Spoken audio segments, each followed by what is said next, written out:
So why is it so difficult to hold on to lag and get that forward shaft lean at impact that all the pros have? We all want that. First, we have to understand exactly what squares up the face. This is really the main reason I see people have trouble with this. So the first thing, there's basically three things that square up the face. The first thing is how we release the club. So if we release this club early, that's actually a means to kind of close the face. So if you imagine if I have this club like this, and I just take it and I have it straight up and down, and I lean it forward, you can see that that opens the face right here. And that's basically releasing the club more out in front. If I lean it this way, that's releasing the club early. You can see that that closes the face. So that's the first piece. And that's what a lot of people do to close up the face at impact. Another piece that closes the face is the twisting of the face here. And that can come from the twisting of our arms. So we have internal, external rotation of our lead arm. We have internal, external rotation of our trail arm. We also have the rotation of our wrists. So our forearms working and rolling over. And that's another thing that a lot of people who struggle with forward shaft lean that release the club early, really roll the hands over like that. The next piece with the twisting of the face is how we use the wrists. So with the wrists, we have what would be flexion of the lead wrist and extension of the trail wrist. So we call that knuckles back, and then that would be bowing with the lead wrist. And you can see when I do that, that closes the club face. If I go the opposite way, if I cup the lead wrist and I really push through this way with the trail wrist, you can see that that opens the face. So that's the second piece. The last piece is pretty simple. It's just the raising and lowering the handle. If I raise the handle up, you can see that that opens the face. If I lower it, it closes the face. So unfortunately, a lot of people's natural means to square up the face at impact is to release the club early, which closes the face, right? We get the handle high, which opens the face, and then they roll the hands over as they're coming through contact. So when you do that, you can square up the face doing that, but it's not going to be the most efficient way to hit the golf ball. So if you look at Clay's swing right now, we're going to play it on the screen. If you look at a slow motion, you're going to see how he comes in, he gets that handle nice and low as he's coming into contact. He also turns that handle by twisting that flexion extension that we talked about, which twists the face. He also releases that club out in front, which opens the face. You add all those together, and that adds up to a square club face, but it's a much more efficient way to hit the golf ball because you're able to get forward shaft lean and compression on the golf ball when you do that. So that's all great. That's great information. But how do we fix this? How do we get to where we're able to get into that position at impact? And it really starts at the top of the swing. That's really where we want to get that position at the top in order to get that club face squaring at impact.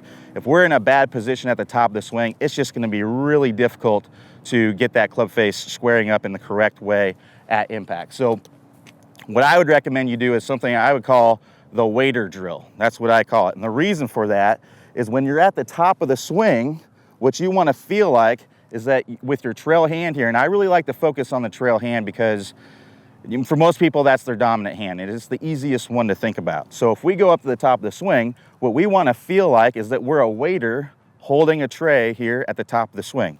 If we feel like that, we can see how that gets my lead wrist nice in a little bit bowed here at the top, and it gets my club already in a square or even slightly closed position. And then from there, all I have to do is kind of shallow the club a little bit and rotate into impact to where I'm getting that club face square. So again, if we look at Clay's swing, we look at from down the line in Clay's swing, you're gonna see at the top of the swing here how he's starting to bow that lead wrist. He's starting to bend back that trail wrist. So let's do a drill where we're gonna start out really slow here, and we're gonna go up to the top, and we're gonna pause at the top, and we're gonna get that waiter feeling. We're gonna get that waiter that we're holding a tray at the top. We're gonna get that feeling, palm pointing up to the sky there. And then from there, I just want you to swing through, all the way through into the full finish there. And I would do about 50 reps where you're getting comfortable with that.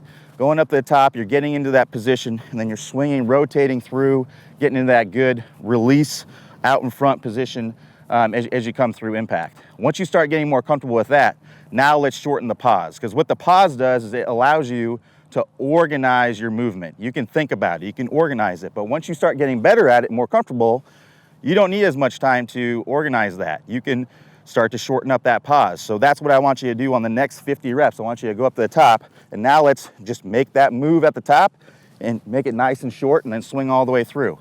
Look on camera, make sure that it looks good. And it's important that you look on camera and make sure you're getting that proper position at the top.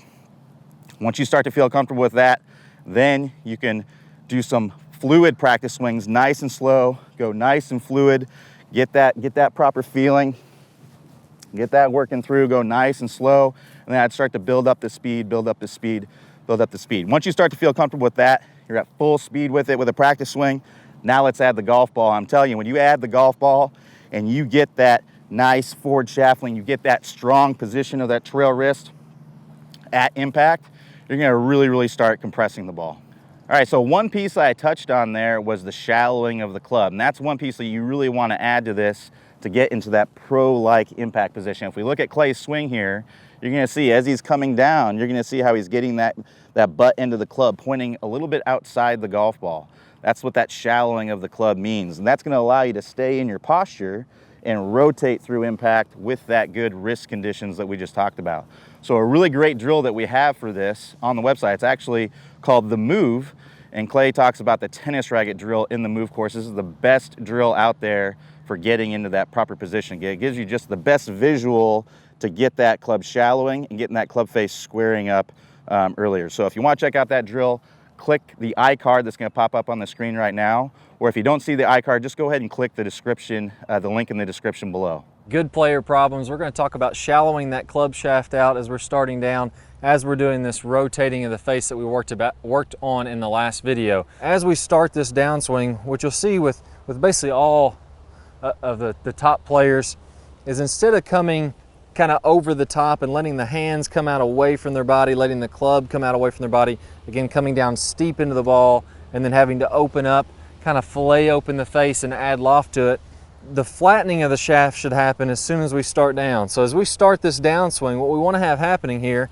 you can imagine that if I draw a line from the hosel of my club up through my right elbow, that's my swing plane line, my elbow plane. As I go to the top of the swing, I'm going to be slightly above that. And then as I start down, I want my hands to start to shallow out. I want the club to shallow out inside of this elbow plane. And at the same time, I'm going to be rotating.